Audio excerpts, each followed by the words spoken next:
how to respond to the depressive thought that others will be better if I go away. I find myself in relationships that turn out to be nothing more than good friendships, and I start feeling I should leave but struggle or sense for a sense of guilt and mixed with actual affection. And then I normally start feeling my current partner would be better off without me, and it makes me so sad. So one of the ways that we can play with shifting negative thinking is you want to think about what is the reward of that thought. So negative thoughts, well, there can possibly be a reward because it's so negative, but we have negative thoughts because there is a reward for them. So you want to think about, what is the reward of thinking a negative thought? Well, in this case, like that they'll be better off without me, but it makes me sad. So there's really two parts in operation there. First part is the manager. They'll be better off without me. And then the second part is the exile or the inner child. But I'm sad. I want to connect and I'm sad. So there's that conversation going on inside. So if we were to believe that they'll be better off without me, how does that reward us to believe that? Well, I wouldn't be responsible for their feelings anymore. And what a relief that would be, because I'm tired of feeling like I have too much power in relationships, and that gives me too much responsibility over other people, because inevitably, I'll wind up failing them and feel guilty, and that just hurts. So relationships, they're just not for me, because it means that I have to be totally responsible for everything and everyone that happens, or everything that happens in everyone and all their feelings, right? So that lets me know when we have a repetitive negative thought like that, the reward is you don't have to be emotionally responsible for everything and everyone, which means at some point in your life, you were made responsible for everything and everyone.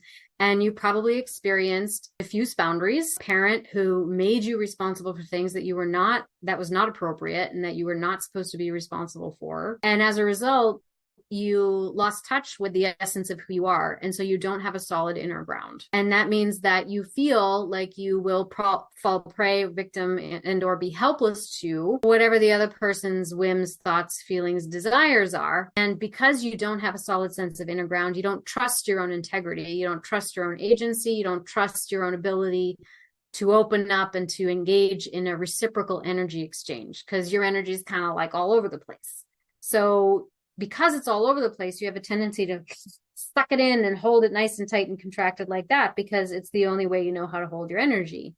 But what we really need to cultivate here is boundary development, which is to understand how you can do this with your energy. And that when you are in relationship with someone, this is how energy moves. But when we have insecure attachment styles, our energy patterns get stuck. So for example, someone who's more dismissive avoidant, their energy usually gets stuck like this. But of course, inside there's the part of them that wants love and affection and all the stuff they never got, right?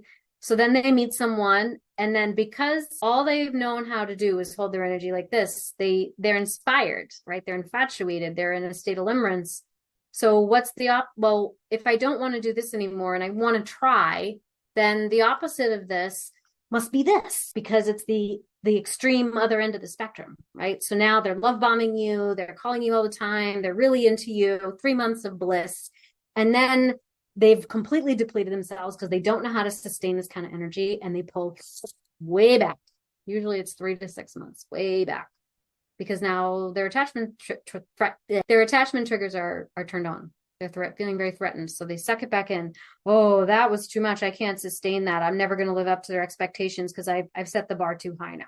Well, no, probably you're right. You probably wouldn't be able to sustain it if you're doing this in these erratic patterns. Yeah, probably not. And probably not exist in a state of limerence 24/7 with increasing intimacy, because nobody can sustain that. It's physically impossible. So there has to be a kind of evening out that occurs over time. And, research into brain chemistry and relationships has borne this out, and also psychological research in the different stages of a relationship. So, and the other reverse is true for the open heart. So the open heart kind of starts out here, and they're sort of looking for containment, right? They're the anxious, and they're kind of looking for containers. And so they see the avoidant partner and their energy's like this. And so since they only know this, when they see that, they think, ooh, that looks containing. I bet that's someone who could really, who wouldn't be overwhelmed by me, who wouldn't think I'm too much or I'm a burden or I'm too intense, because they're so self-possessed. They're so contained. They're so strong. They're so, calm. That looks like a kind of energy that could could withstand me, that could contain me. Like I wouldn't be too much for them because they seem to be super, super charismatic and strong and calm and have their shit together. And like that would be a good balance for me. And then they realize that this tightness is not, yes, all those positive qualities can exist, but when it is sourced from this tightness, it's sourced from a place of fragility. So it's rigid, but it's fragile, right? So this is why I say, people always ask me, well, what are some questions I can ask to suss out somebody's attachment style on the first date? I mean, the only questions you really could ask is about relationship history, right? Because in the moment when you're meeting someone new, everybody's going to look secure because, I mean, for the most part, because they're just experimenting, they're enjoying. There's not so much pressure and expectation. These things don't really evolve or demonstrate themselves until 2-3 months down the line. Okay, that's why we got to take our time. Where do we start with that question? Okay, so the thought. So we have to think about what is the reward of the thought. So if this particular inquirer is like, well, they'll be better off without me, it sounds like they developed this pattern first. And then they met someone they really liked and they went like this, right? And then they scared themselves because this is also not a sustainable way to be, really. And so they went back up again, right? So what's the solution? So the solution is to learn how to do this, and that is boundary development. And boundary development is learning how to lean into, engage with, and sift and sort through the subtleties of your emotional energy. Okay. I have a whole series on this, and I think probably it's parts work and boundary development. I can't remember the whole name of it, but I'll put on a replay, I'll put a link to this either in the attached to this video or in the caption of the video. And it talks about how we can set boundaries, usually through parts work, and there will be a guided visualization and meditation to work with that. But it basically, it's feeling into and visualizing and sensing into your energy. And I'm a creative arts therapist with, trainings in somatics and hypnotherapy and EFT tapping and Reiki healing. And so we play with this, with metaphor, with color, with image, with drawing activities, so that you understand boundaries are not just a series of yes/no questions that you tick off in your mind. Boundaries are a way that you carry your emotional energy into any situation. It's a way that you carry the essence of you. This is what I mean when I talk about, avoidant partners who have that energy will often say, well, I need space. They don't need space. What they're looking for is that emotional freedom. And emotional freedom is when they're with someone whose intensity, the intensity of their energy, isn't grabbing at that for containment or for control. Right? When you're with someone who is able to churn and process their own emotional energy, even if it's a high volume, if that avoidant person can sense that you have the capacity and the agency to manage and mitigate and churn your own emotions, no matter what volume your emotions are at, they'll feel safe with you and they won't need space from you. In fact, they'll want to be closer to you because you will be containing for them, right? Now, all of that, of course, is above whether you're actually compatible with someone. We're just talking about sitting comfortably in the same room with someone, because whatever's coming out of our mouths is usually secondary to what we are sensing from someone on a physical level, like the energy that their body is exuding when you're in the same space with that person. Okay. And so that's what we talk about when we talk about emotional intensity. And so just bringing it back to the original question, it's going to be a matter of working through your boundaries and working through them in a very visceral way. It's not an intellectual exercise. Insight can help you, let's say, open the door. Insight is a gateway into allowing that managing part of you that's like, they're too good for us. Psychoeducating that part of you is going to allow that part to give you permission to now open up to the body and understand the energy that caused you to shrink up in the first place, right? Because at the core of that is a need that wasn't met and is a belief about your value and your worthiness as a result of that need not being met. And so that has to be addressed first.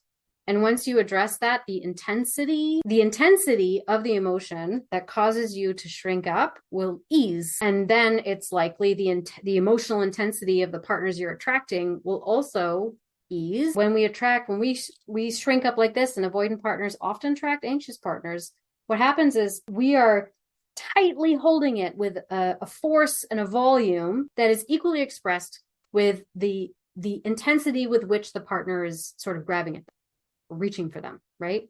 But if we release that force, we calm that force, then the other person's they may respond to your energy by calming it as well, right? And that gets translated into different forms of communication, right? So instead of they're asking for reassurance from me by being critical and controlling, because control is always about connection, but I know that what they're really doing is feeling insecure and anxious, and they're being critical of me because they think that somehow that's going to help them feel more in control of our connection. So instead of getting angry and flustered and triggered and like, oh, you're trying to control me, I'm just going to say, you know what, so and so, I hear the way that you're speaking to me, and I just want to let you know that it's hurtful. I'm not going anywhere, and I'm here to reassure you and to be present with what it is that you're really needing and asking for from me. But the way you're speaking to me is not okay, and it's bringing up a lot of stuff for me that's going to make this conversation impossible. So I'm here for you, but we're going to have to shift the way that we're speaking to each other.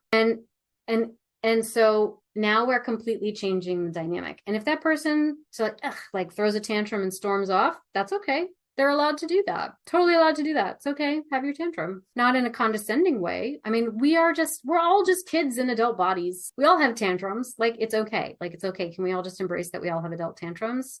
Embrace it. It's okay. And then know that it's safe to come back and be like, you know what? I'm so sorry. I was overwhelmed. I lost my faculty. You're right. I was feeling threatened by XYZ.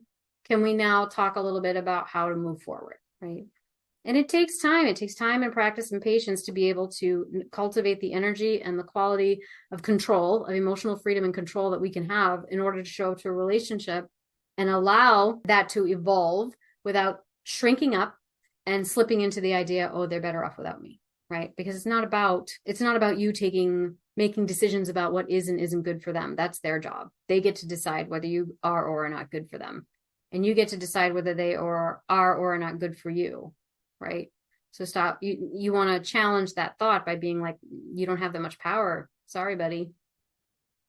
Okay. So I feel like that was a little meandering, but I hope that creates some reframes for how you might think about reframing automatic negative thoughts. Also, remember to subscribe and ring the bell for notifications. I put out videos once a week, and I wouldn't want you to miss out.